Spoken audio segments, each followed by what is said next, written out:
नमस्कार दोस्तों, मैं लक्ष्मीना देवी लक्ष्मी लोकगीत चैनल में आप सभी का दिल से स्वागत करती हूँ।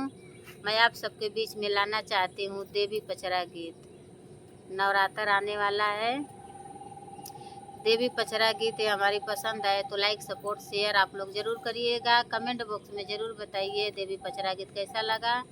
पसंद आए तो इतना दुलार प्यार ज़रूर देना। चैत निकलागे कुआर निकलागे, चैत निकलागे कुआर निकलागे, आवाना हो माई के बड़ा निकलागे, आवाना हो माई के बड़ा निकलागे।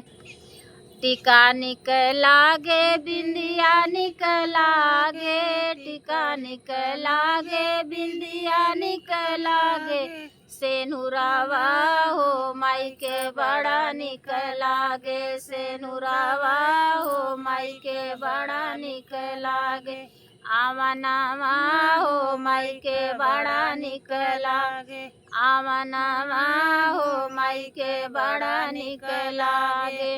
नथिया निकलागे ओ हरवा निकलागे, नथिया निकलागे ओ हरवा निकलागे, झुमकावा हो माई के बड़ा निकलागे, झुमकावा हो माई के बड़ा निकलागे, आमनावा हो माई के बड़ा निकलागे, आमनावा हो माई के बड़ा निकलागे।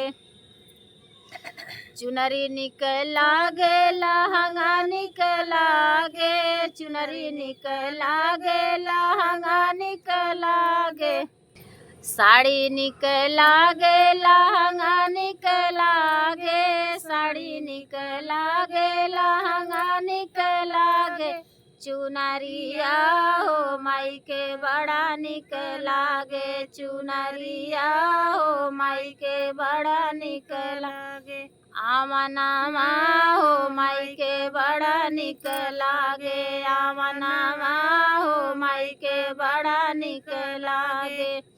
चूड़िया निकलागे कंगना निकलागे, चूड़िया निकलागे कंगना निकलागे, मेहदिया हो माई के बड़ा निकलागे, मेहदिया हो माई के बड़ा निकलागे, आमनावा हो माई के बड़ा निकलागे, आमनावा हो माई के बड़ा निकलागे।